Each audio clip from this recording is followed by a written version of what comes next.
Witam. Dzisiaj w moim Jeepie będę mierzył pobór prądu na wyłączonym i zamkniętym samochodzie, ponieważ od 3 tygodni mam problem z rozładowywaniem się akumulatora.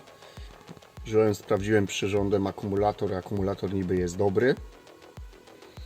Wsadziłem do auta drugi akumulator, który jest według tego przyrządu zły. I na przykład na tym dobrym akumulatorze po 2 dniach rozładował mi się akumulator, nie mogłem auta odpalić. A na tym akumulatorze, który jest niby zły, dopiero po 3,5 dniach nie można było odpalić samochodu, więc teraz będę dokonywał pomiarów. To jest ten akumulator. Dokładnie rok i 2 miesiące go mam, więc... nie, przepraszam, 2 lata i 2 miesiące.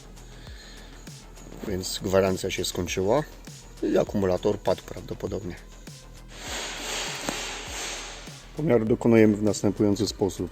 Bierzemy zwykły miernik, odkręcamy klemę ujemną, podłączamy szeregowo klemę do miernika.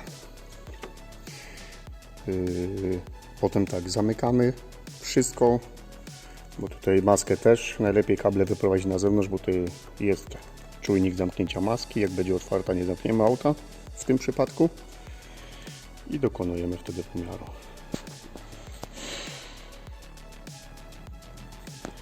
Tutaj będę musiał jeszcze to troszkę inaczej zrobić, żebym mógł zamknąć maskę samochodu i teraz pokazuję mi aktualny pobór prądu. On jest jeszcze za duży z tego względu, że w tym samochodzie dopiero mniej więcej po 7 minutach jest mały pobór prądu. O, tu już nawet zaczyna pokazywać teraz. Są samochody, w których trzeba czekać i 40 minut na to, żeby dokonać tego pomiaru, bo wtedy dopiero wszystkie sterowniki przechodzą w stan uśpienia. Dobra, wszystko podłączone.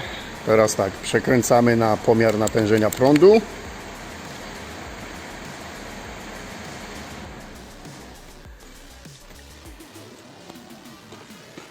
Zamykamy samochód, powinno tutaj teraz podskoczyć, ok. Teraz jest duży pobór prądu, ale on będzie stopniowo malał i po 7 minutach powinno być 0,04-0,05. W takich samochodach nawet może dochodzić czasami do 0,08. No ale im niżej, tym lepiej dla akumulatora jest. W trakcie pomiaru ważne jest, żeby nie otwierać samochodu, nie dotykać go. Teraz sobie on postoi parę godzin i zobaczymy, co będzie.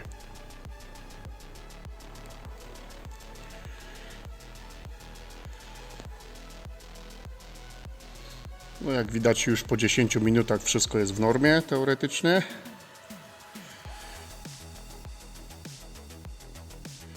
Tutaj na przykład dioda mryga od alarmu, alarm pobiera troszeczkę prądu, dlatego tutaj cały czas się to rusza, ten pomiar nie jest, że tak powiem, stabilny, ale chodzi mi o to, żebym sprawdzić, czy przypadkiem po 2-3 godzinach nie zaczyna coś się dziać z prądem, bo jak wszystko sobie posprawdzam, no to wtedy będę na 100% pewny, że to jest jednak akumulator i kupię nowy akumulator i go nie popsuję tym, że gdzieś prąd będzie mi uciekał, tak? Bo na przykład kupiłbym nowy akumulator, zostawiłbym samochód na tydzień, 2 i potem by się okazało, że akumulator jest do zera rozładowany, a to nie sprzyja trwałości akumulatora.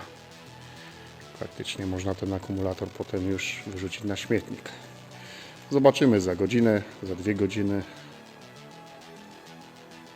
Jak wszystko będzie dobrze, no w tygodniu dostaję nowy akumulator samochód. Do zobaczenia.